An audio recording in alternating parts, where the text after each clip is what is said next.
Okay, so there was just an announcement from the Bruin Spacecraft group. You can look at the slides if you're interested. And now we'll also talk about SPI. So David. Hi everyone, I'm David Baum, your IEEE Research and Development Lead. So the IEEE Student Project Initiative, or SPI, is a program that was introduced a while ago, but was kind of neglected as years went on. So you might have never heard of it before if you're a returning IEEE member. But anyway, SPI is an opportunity for people that have a project idea, but need additional guidance or additional funds in order to make it happen. So the process kind of works like this. Students will either individually or in teams will create a project proposal, which includes creating an abstract, which is roughly 200 words, not too long, and a presentation that they'll give to the IEEE SPI board. And so in this presentation, you'll detail what your project budget and the timeline is. And then should you receive funding, you'll work on your project and give regular progress reports to the SPI board as the year goes on. So in terms of budget, we have multiple hundreds of dollars to give away to good projects. So I highly encourage you to apply. You can either take a screenshot of that link down there, the tiny URL one, or I'll stick it inside the chat like we've been doing. We're going to close the applications on Wednesday of next week, so you have a week and a half to apply. That's a good weekend to work on it. And if you have any questions, just feel free to email me.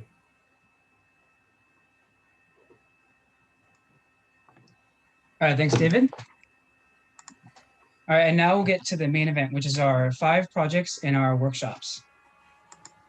So there are 5 year-long IEEE projects. They are the wireless RF and analog project, so RAP, digital audio visualizer, DAV, Micromouse, open project space, OPS, and our Aircopter project.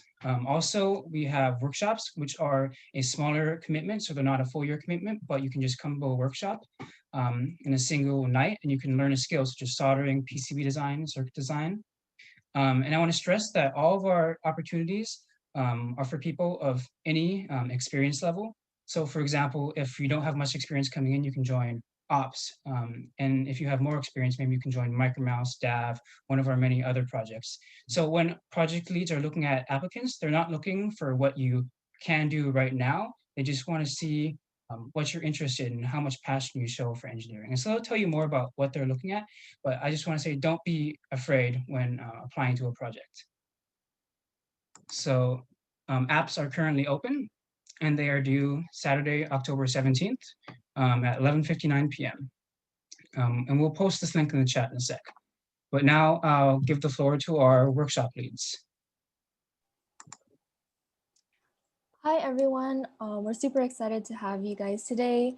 And before we get more into detail about workshops and what we have in store, we're just going to introduce ourselves really quick. Next slide, please. So I'm a 4th-year computer engineering major. A couple things about me. I really love LeBron James. And I edited this slide before they won, so I'm not just like, bandwagon. I'm also a weeb, so I like lots of anime. And one time I fit a whole Dinev pumpkin cheesecake in my mouth and swallowed it. To Travis? Hi guys, so as you might have suspected, I'm the guy on the right in the picture. So I'm Travis Graining. I'm a 2nd-year electrical engineering major. I put baller because I love to play basketball, and I put sometimes because either I have a tendency to be really good in a game or to do absolutely nothing for a whole game. I also love to play instruments, so I've played piano for probably 12 years now. I played guitar for 10 and bass for 8 and drums for the last 2. So whenever we get back on campus, I'd be happy to jam with you guys if you're interested. And I also love all things having to do with Apple computers, iOS, and their operating system. And I can't stand Windows, so I'll have that debate with you guys if you want. So on to the next slide, if you would. So why exactly should you partake in workshops? As you might have noticed from our opening slide, we mentioned that there's a lot we teach you that your classes won't. And that's not a knock against UCLA's curriculum. They have a great curriculum, but they mostly focus on a lot of things that are conceptual, especially more at the lower divisions. And so that's exactly where we come in. We teach you the hands-on things and the engineering application skills that you'll need to put on your resume and to succeed both in projects and in your future work. So let's get into some of those. So one of the main things we do is, sorry, can you go back a slide? Thank you. Yeah. So we cover a lot of topics such as soldering, that's one of our big ones. 3D printing is going to be our first one. And lab tools, we're also going to try to do next quarter.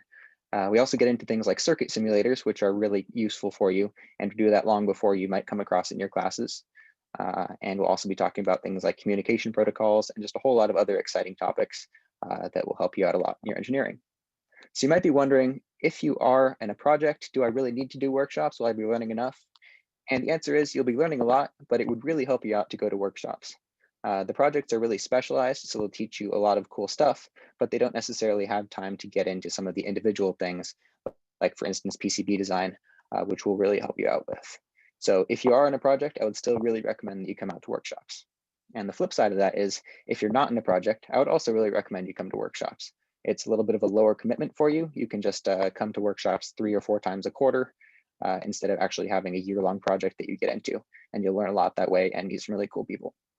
And lastly, if that's not enough, we're also going to be giving out prizes at the end of workshops. And I think Jackie and I are still deciding exactly what those will be, but they'll probably be something like gift card or swag.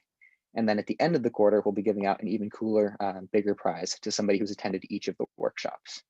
And that can be something like a deluxe multimeter or perhaps a nice soldering iron. So stay tuned for that. Yeah, and so our plan for the year, we have about 3 or 4 workshops a quarter. We will share our graphic at the end of our slides, just to let you know the dates and the Zoom links for those workshops. And I know everything is pretty much remote this year, so we had to create a lot of workshops that would be a lot easier for you to do at home. And our workshops mostly require you to just use your laptop. And we also have a very special workshop at the end where you will actually be soldering. We'll send you parts and a kit that has all of those parts. So it's pretty much easier for you. And then our workshops will be held on Zoom. We'll also record them and post them on YouTube, but we highly encourage you to come to the workshops when it actually happens so you can ask questions directly to us. And then a typical workshop kind of looks like we have a lecture in the beginning just to go over the basics and fundamentals, and then we'll have some kind of hands-on task or project that you'll be able to do yourself. And then we'll have questions at the end that you can ask us. And so our first workshop for this quarter is 3D printing. It will only require a computer. So what you'll be creating is this really cool UCLA tag, a 3D CAD model of it. And I already printed it out. It kind of looks like this. And so we'll basically just walk you step by step on the entire 3D modeling and printing process. And the software that we'll be using is called Tinkercad. It's very beginner friendly and it also runs on your browser. So you don't need to install anything if you have like no space on your laptop. And I think, oh, sorry. I just want to add one more thing. I also bought a whole 3D printer this summer. So even if the makerspace is closed, if you send me your 3D, your files, I will print it for you. And you can also pick it up in Westwood or whenever you do come by UCLA. All right, so the second workshop we're going to be holding this quarter will be 2 weeks after that or so. And that's our PCB design workshop. So once again, you're only going to need your computer to do this. But for this workshop, we are going to have you download some software, and that's called Autodesk Eagle, which is a schematic and PCB design software. So what you're going to learn to do over the course of this workshop is to design your very own PCB or printed circuit board. And so during the course of this, we will introduce the basics of how you create a schematic on one half of Eagle, and then the process you'll go through from that to route out the physical board. And beyond that, some rules that you need to think about and just general design tips for doing so.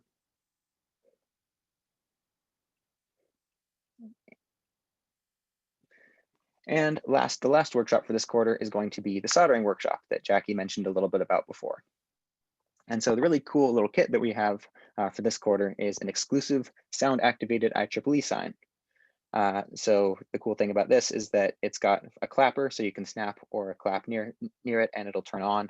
And it also has a little trim pot on there so you can adjust how quick the LEDs will blink. So we have 20 kits that we have prepared, and we'll send those out for free to the first 20 people who sign up. And I believe we'll be getting out a sign up sheet for that pretty soon, perhaps later tonight on the Facebook page, but we'll see. And so for this kit, you'll get those 20 kits for free, but you will need to buy your own soldering iron. We're not shipping those out. But fortunately, Jackie and I have found a very cheap soldering setup for like 10 bucks on Amazon that'll get you everything you need to get started. And if you want to spend a little bit more, maybe for something that'll last longer, I can probably also find a link for that. And also, if you're not one of those first lucky 20, there are plenty of cheap kits on Amazon you can find. I can also find a link for that too, so you can get the full soldering experience. And yeah, as I mentioned before, we'll release a sign-up sheet for that soon. And lastly, here's our IEEE fall workshop schedule. We mentioned the 3 workshops are going to be happening week 3, 5, and 7. So just remember odd numbers. We also have the Zoom link, so whenever the time comes, you can just join in using that Zoom link. And if you wanted to stay connected, just being updated about all our current workshops, at the bottom it says has a tiny URL for the link to our Facebook group, and I will also add it to the chat just for ease. And then thank you so much. Yes, and actually in answer to Cameron's question, it's a really good question. All workshops will not require signups. We're going to send out a Facebook link and then you can join. The only things that will require signups are things like our kits, our soldering kit for this quarter and the SMD soldering kit for next quarter, which will require signups, and we'll get those out to you in plenty of time.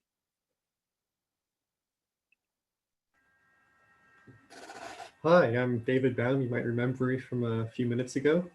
So, well, there I am. This is the Wireless RF and Analog Project, or WRAP for short. Go back. Didn't introduce myself. I'm a 4th year electrical engineering student.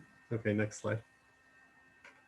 So the idea of this project is ultimately to build a wireless transmitter and receiver that are hopefully fully functioning, that communicate through digital communication techniques, which you may have learned briefly in 102, but definitely if you've taken it 132A. So the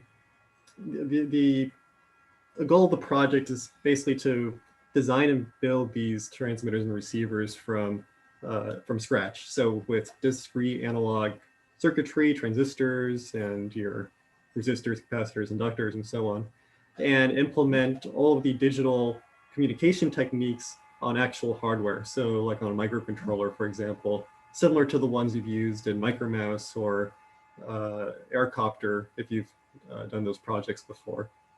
So nice thing about this project is that we're basically going above and beyond what you're learning in undergraduate electrical engineering classes, specifically your circuits classes and your signals and systems classes. And you'll be able to actually apply those techniques in an actual project that I think would, one, look good on a resume, and 2, be kind of satisfying to actually build this wireless transmitter. Anyway, next slide. So as I said, things will be built using analog circuitry. So you're going to expect a lot of circuits here. Due to COVID restrictions, there won't be a lot of hardware usage. So we'll be doing a lot of circuit simulation in LT Spice and communications simulations in MATLAB. I'm sure everyone's used MATLAB before, unless you're a freshman. And then if we have the opportunity during winter and spring quarter, and vaccine or something arises miraculously, we'll be able to actually implement what we simulate in hardware. So that'd be fabricating circuit boards and programming microcontrollers to perform this wireless communication. And most importantly of all, there'll be some mildly rigorous theory for those interested. So that's communication theory, circuit theory, and so on. Next slide. So the following slides are just some nice pictures that I put together of circuits that would be involved in this project. So first we have what's called a voltage controlled oscillator. So essentially the oscillator produces some sinusoid at some frequency, and you can control which frequency that is based on a voltage input. And so that's what that schematic on the top right is showing, and the top left is a actual implementation I made a few months ago. And then the bottom is a Fourier transform of the output, and you can see that there's a nice clean spectral line at the first one is at 29 megahertz, and then harmonics of that 29 megahertz. So that's kind of what the output of an oscillator looks like. Next slide. Someone asked in the chat, what does Clapp stand for? Oh, Clapp. Clapp is the name of the guy who invented this particular type of oscillator. Good question. There's other types of oscillators that are common. That you might find Colpitts oscillators, Hartley oscillators, and so on. But you'll learn about all of that in the project. So next we have mixers. Mixers is a type of circuit that multiplies two signals together. If you've taken 102, you might know that a linear time-invariant system cannot produce an output frequency that is different from the input frequency. Well, here is a non-linear linear non-time invariant system that can in fact produce an output frequency that's different from the two input frequencies. And so that's what this circuit does. And so on the right there is the time domain signal of 1 megahertz multiplied by a 20 megahertz signal. And that's very useful in communications systems. It's called superheterodyning. Next slide. This is just a different type of mixer that I built together. It does the same exact function, just in a different method. Next slide. So here's where we get to the actual communications part. So binary phase shift keying. Binary phase shift keying is a form of digital modulation. It's also known as BPSK. And that oscilloscope screen there in the yellow is showing the time domain version of a BPSK waveform that's transmitting like ones and zeros, in this case, just over a wire. And the purple there is the Fourier transform of that. And you'll see that it's, you'll learn in the project that that shape of the Fourier transform is very important, such that we minimize distortion along a wireless channel. And then the bottom left there are the microcontroller boards that you'd be using to program this wireless communication onto. Next slide.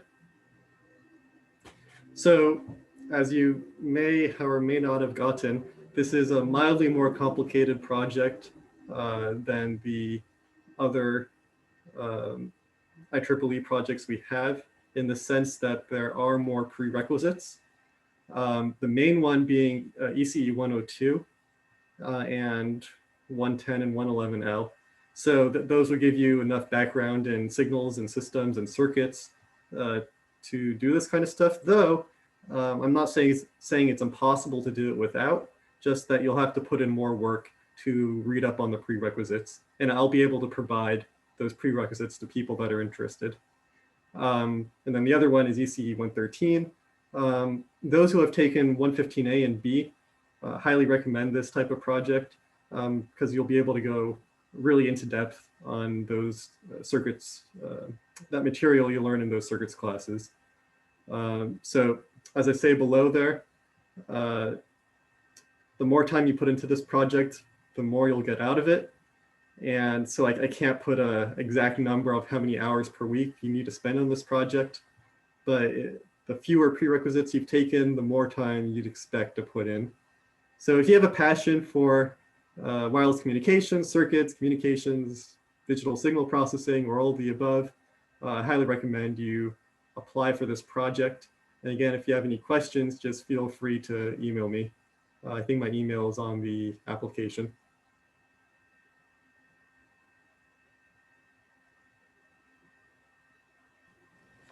Hey everyone, thanks for coming out today. And this year IEEE has not one, not three, but two new projects, and you guys all just saw one really exciting project, RAP, and this is the second new project, Digital Audio Visualizer, or DAV, which is short for David, if you know. And our leads this year, want to go to the next slide. One of them is me, David, which is, what DAV is short for. And hi guys, I'm Brandon Exotic. If you didn't catch my my reasoning for that, is because I'm from Oklahoma. So just like Joe Exotic, just call me Brandon Exotic. Perfect. So, when we talk about DAV, obviously digital audio visualizer, like I don't know what any of those words mean, but we'll try to go through it together. DAV is just basically a system that uses an FPGA to take audio signals and visualize the audio frequencies.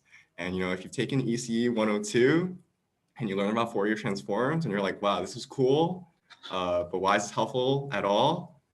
Well, Fourier transforms are going to be about to become like your new best friend.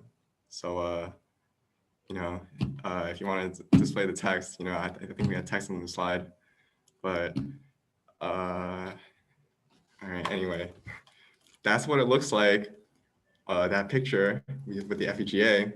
But if you actually want to see it in action, well, you're in luck, because we have it in action too. You just show the right one, the right video. Tastes like strawberries on a summer evening, and it sounds just like a song.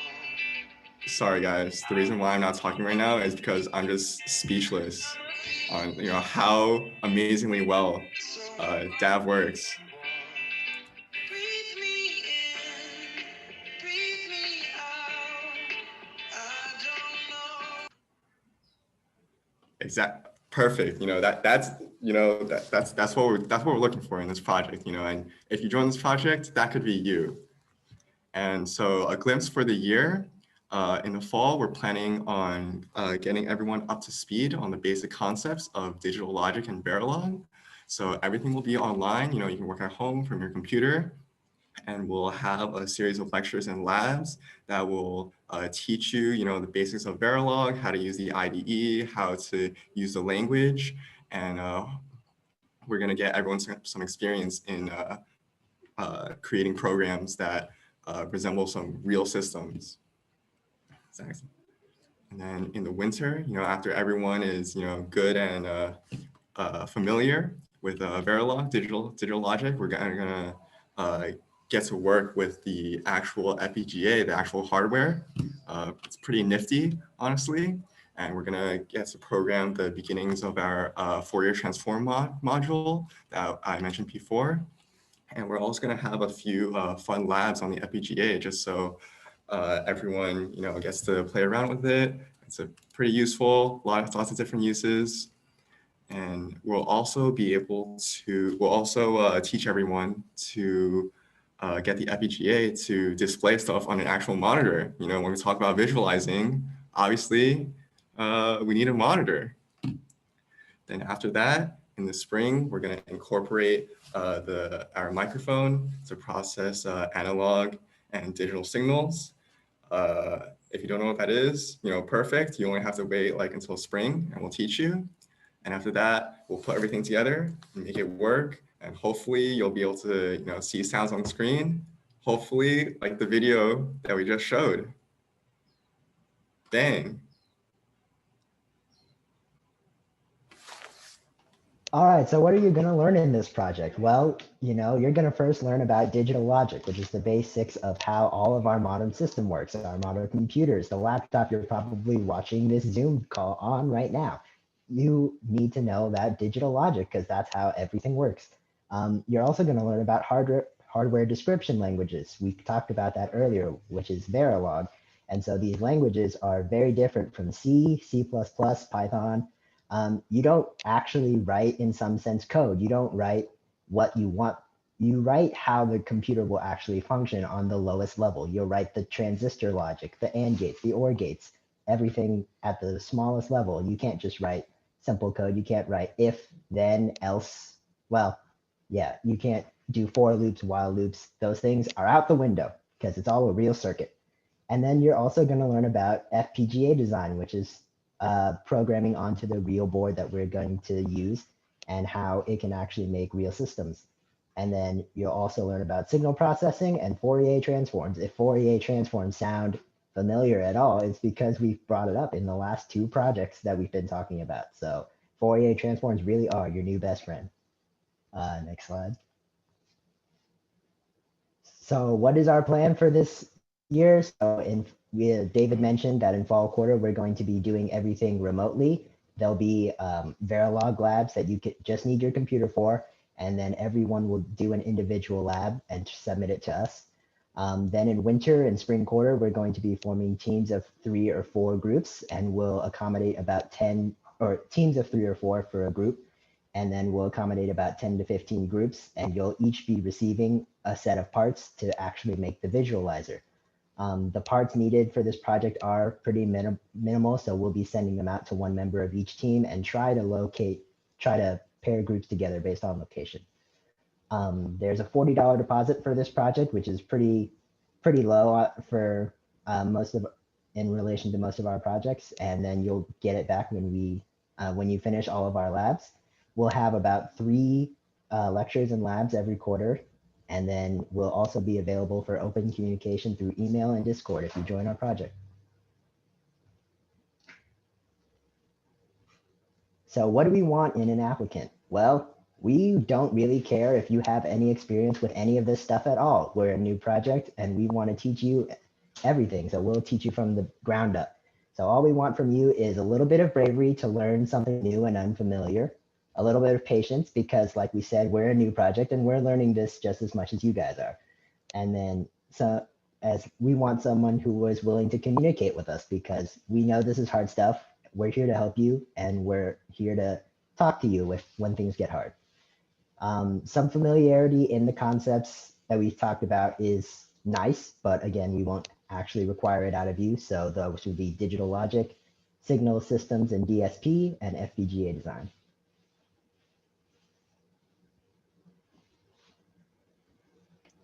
All right, so now welcome back anyone who is at GM. We're gonna talk about, Bradley and I are gonna talk about Micromouse now. So go to the next slide, please. Hey, all right, so no, okay, good, cool. Okay, so thank you to our ops lead, Taylor Chung, you'll hear in a second, for taking out this great assortment of pictures of me. I had no part of this. I'm Tyler Price. I'm a 2nd year electrical engineering major. I like doing crackhead engineering projects. In the bottom middle picture, I am trying to ignite a candle using a LiPo battery and pencil lead. Don't do it. Go ahead, Bradley. Hi, I'm Bradley. I'm also a 2nd year electrical engineering major. Some people also call me Breadly because I very much enjoy making bread. As you can see, that could be, but it's not limited to croissants, babka, focaccia, pretzels, sesame sourdough, and I also got really carried away with making bagels one day. Just another fun thing, ideally I'd like to be sponsored by Hydro Flasks because I own a lot of them and I really like them. But yeah, back to Micromouse. Next slide. All right, so let's ask the big question: what is Micromouse? So the whole goal of this project is to, over the course of a year, teach the students everything they need to know to build a maze-solving robot from start to finish. So next slide. There's a ton that goes into that. So let's see. So first we start with the hardware. You need a rat in order to get through the maze, right? So we teach you some basics, circuit and PCB design. Rat needs to move, so we teach you how to work with motors, how to control them using PWM and a device called an H-bridge. Let's see. Rat needs to be able to see walls and things and keep track of where it is. So we'll teach you how to use different sensors like infrared sensors for distance, proximity sensing, and encoders, and also a little bit about sensor fusion. So once you have your rat built, you'll need to be able to control it. We'll teach you some cool control algorithms. So PID control, flood fill, that's our maze solving algorithm. We're also going to be using an STM32 microcontroller. So if you've worked with Arduino before, then it's like that, it's C-based, but also you can do a lot more with it. So yeah, next slide, please.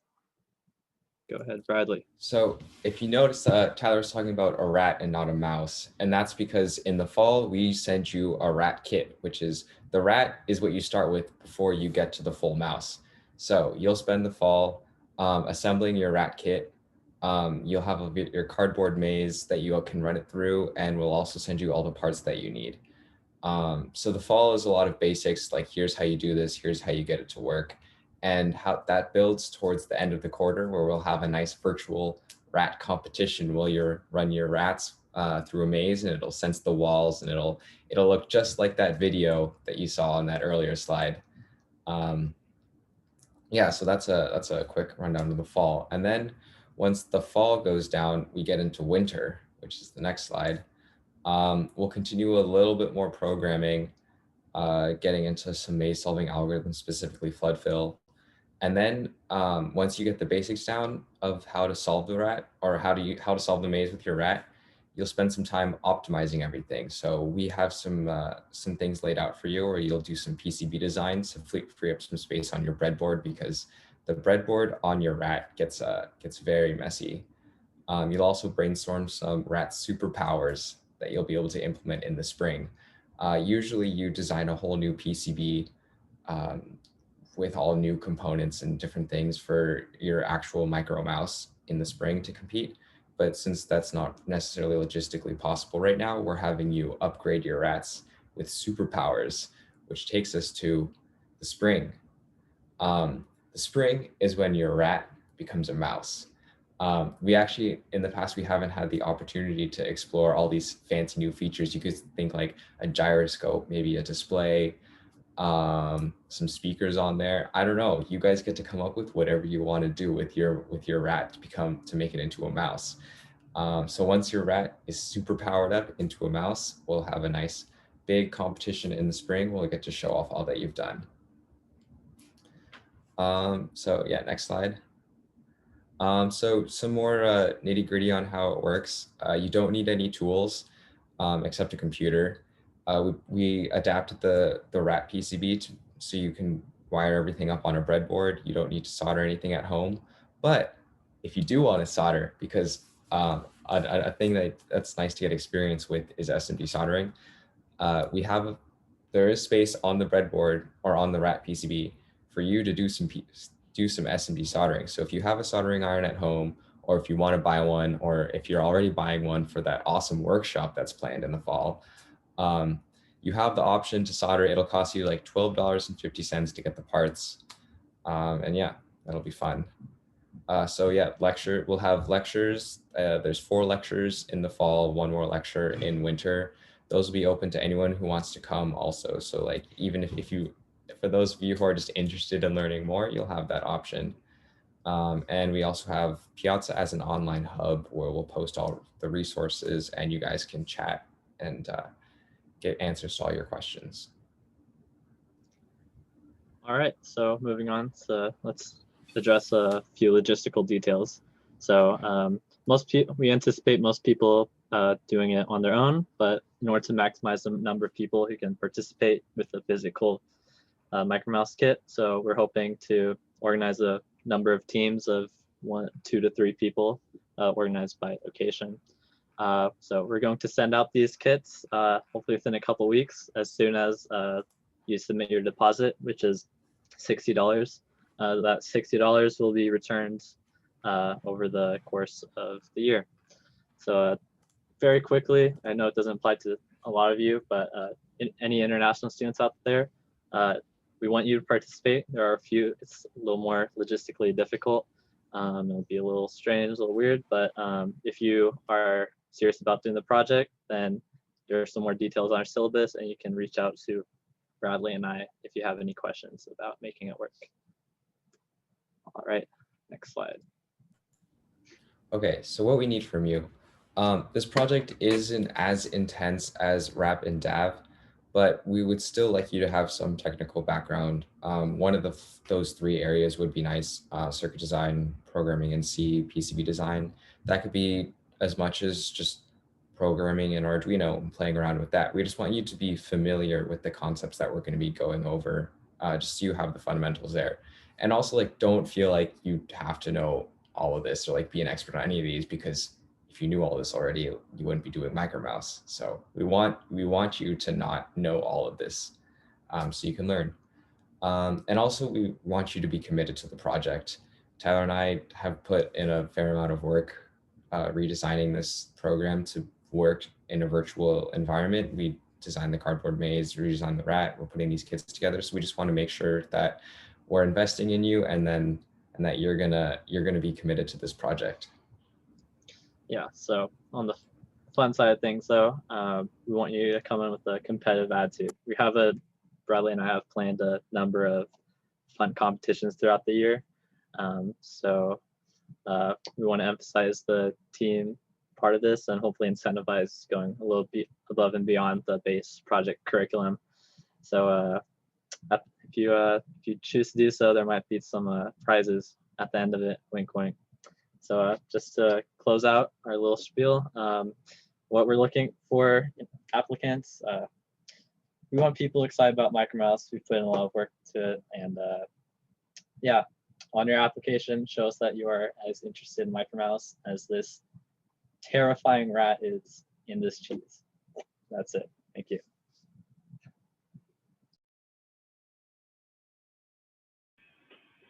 All right, now we're going to talk a little bit about OPS, which stands for Open Project Space. We changed a little bit this year to be Online Project Space because of the circumstance.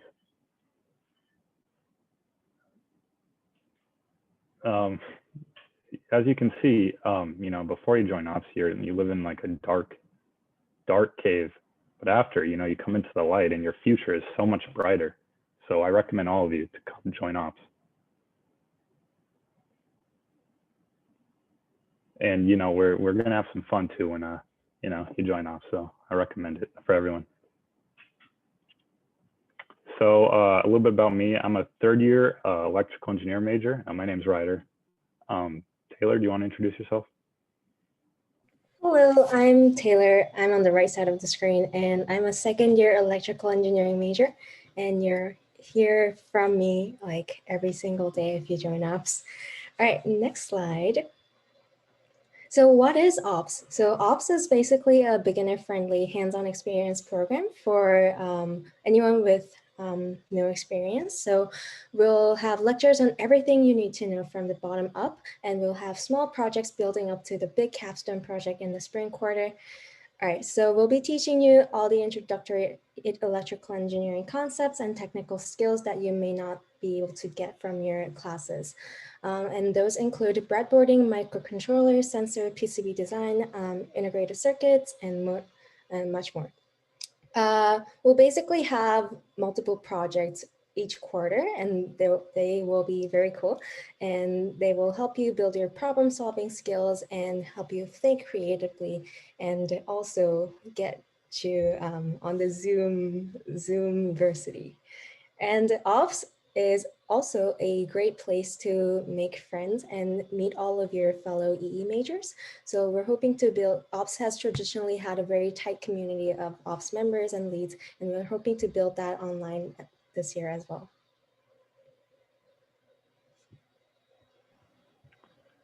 So now I'm going to talk a little bit about the timeline for the year. and going over the concept that you're going to be learning.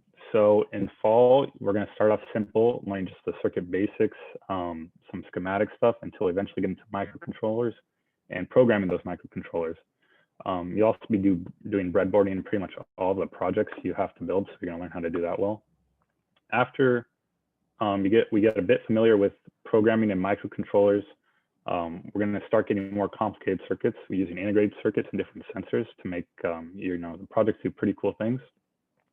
This is all going to culminate into the spring capstone, where we're going to build a little car that can detect walls and turn itself. It's not as complicated as the Micromouse project that we just heard about, but it's a good stepstone to get up there if that's something you're interested in doing. Next slide. All right, so some of the projects we have include automatic flashlight that you can control by the level of lighting in your room, distance sensor, controllable fan, iPodrino, piano, autonomous car as the capstone, and many more.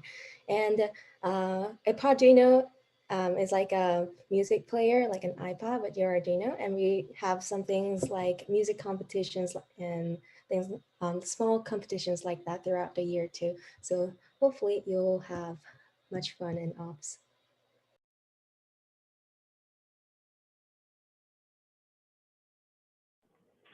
So a little bit of the logistics, how we're going to do all this, how we're going to survive online. Every week, we're going to have these lectures.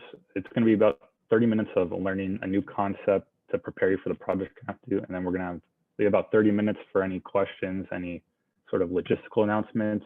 And we're going to have Kahoots most weeks to do, which I think are pretty fun. We're going to have the same day every week. And, once we get everyone who joins, we're going to have a when to meet sort of thing so we can get when most of you are available. But for whoever isn't available, we're going to record these lectures so that way you can access them whenever, especially when you're doing the projects. As for the projects, you can expect to spend about 2 to 4 hours per project and about 2 projects per month. Don't leave them for the last minute. If you just work on it for about, an hour every couple of days, you should be fine and not fall behind. We're going to have Discord and Piazza for any questions. Discord's for the lab hours, which if you came to GM, you learned about. It's just you go in there to ask anyone questions, and we'll also have Piazza to post any questions that you might have. The way that we're getting the materials out to you is in fall, we're going to have you order a kit, which will cover all the projects for fall quarter. And then in winter and for the spring capstone, we're going to have you order a few more parts for that. You're able to do this all remote, so it's all taken care of, and we'll refund the kit and parts that you order. So that way it's basically free for you guys. And this is pretty good. It's a good deal because you're going to be using this kit again when you take 4AL or 4BL in the future.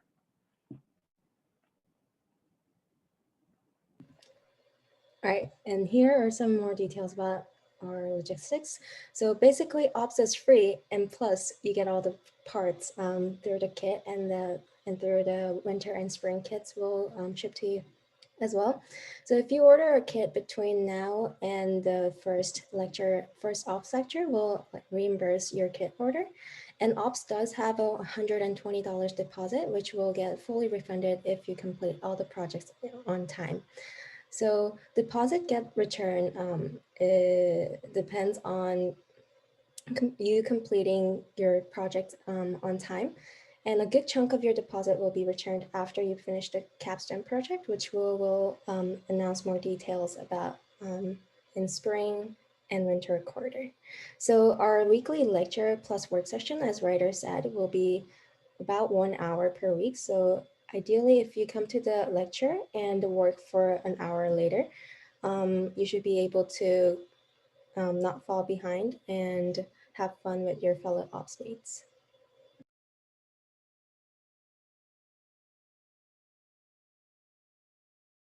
All right, hi everyone. So I'm one of the project leads for the Aircopter project this year. I know many of the other project leads had great subtitles, but all we can think about is Aircopter go burr. That's kind of me and Aaron's slogan. Yeah, we can keep going. So I'm Eric. For those who came to the GM, you guys probably recognize this slide.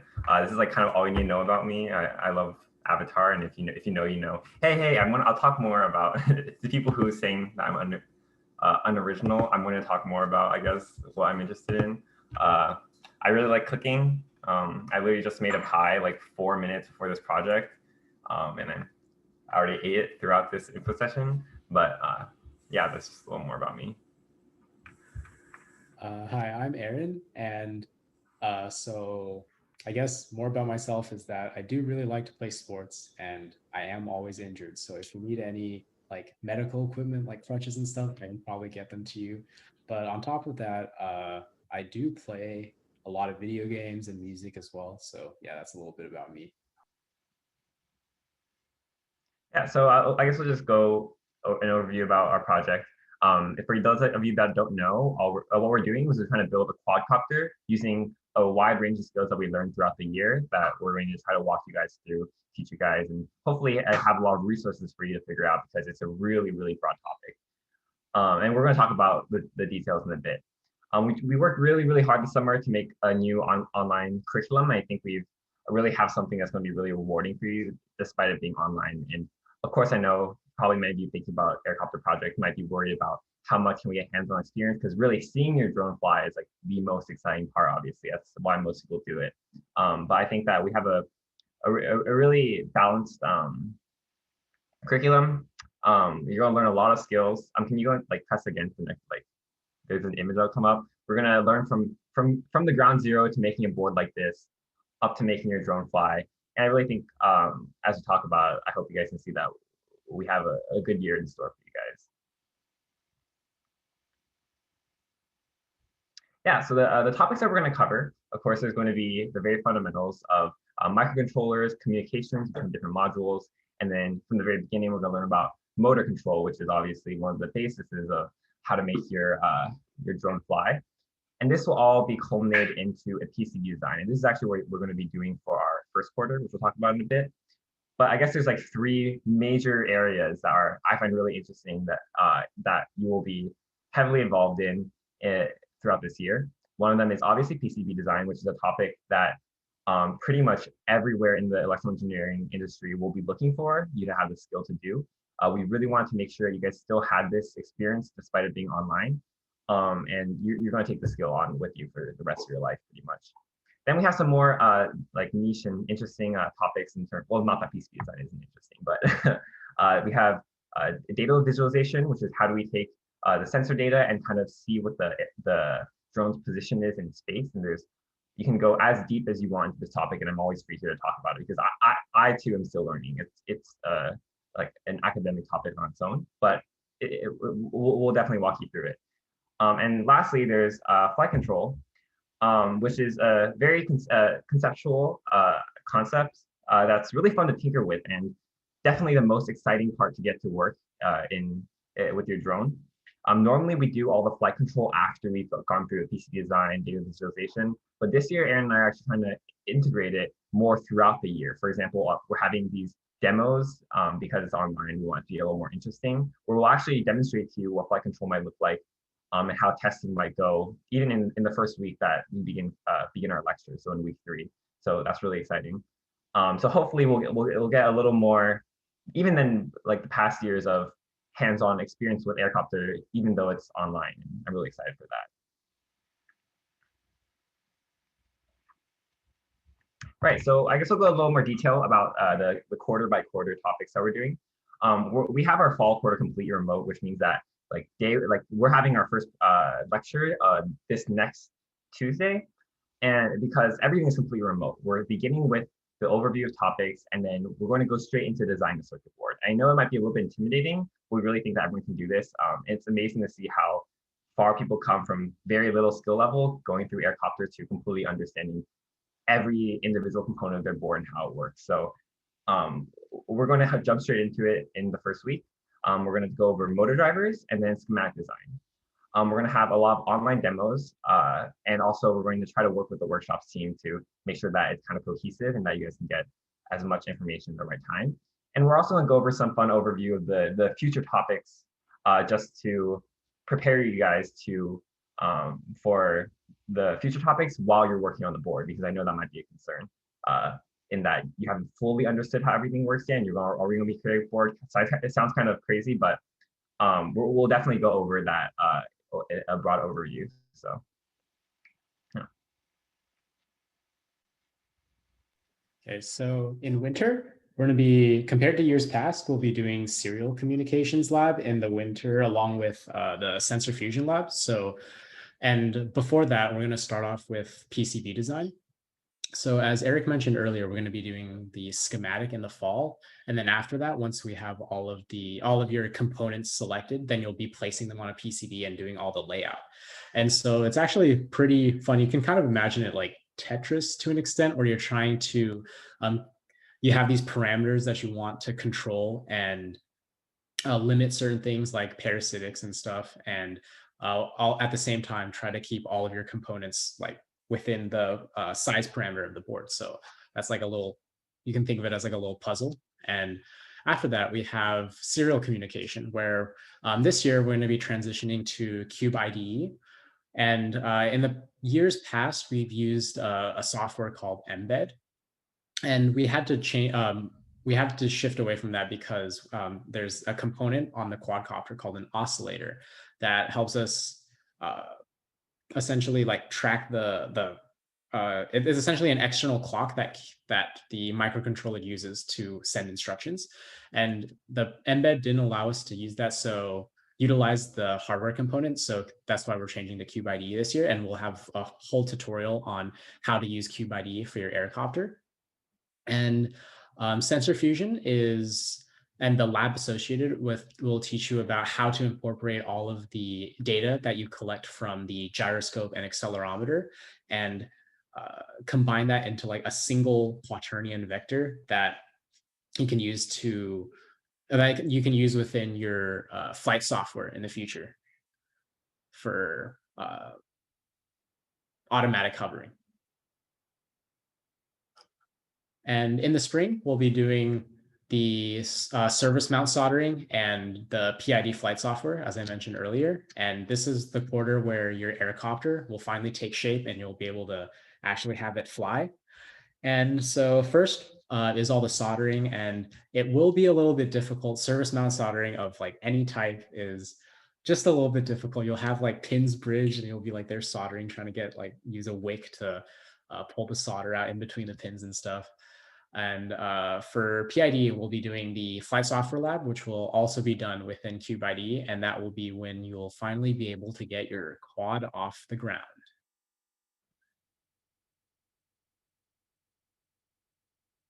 And so with regards to logistics, there will be 2 to 3 lectures per quarter. The only quarter where there will be 3 lectures is winter, since I think the 3 topics were like PCB design, serial communication, and sensor fusion.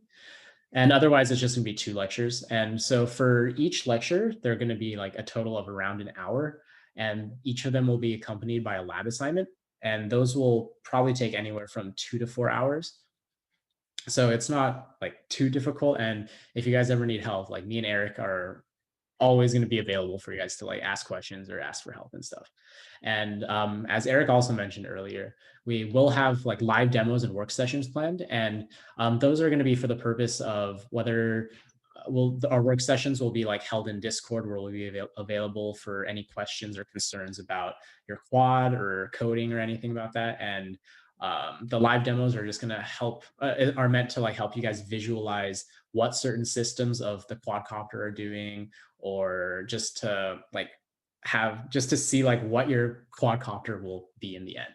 And this year we're trying to allocate funding to be able to ship parts to each team. And depending on how many teams we have, we might be able to ship some of the coding lab equipment to everybody as opposed to 1 per team. And there'll be more on that in the future. And we will also be requesting a $60 deposit, and those will be returned to members as they complete each quarter. So we've planned, it says in the syllabus, but we will be returning $20 to each member of each team as they complete a different course. So if you finish fall quarter, you'll get $20. Winter is 40, and then if you complete all of the spring quarter labs, you'll get your full deposit back, just like most of the other projects. And we will be requesting that parts be returned to us before you can receive your deposit back at the end of the year.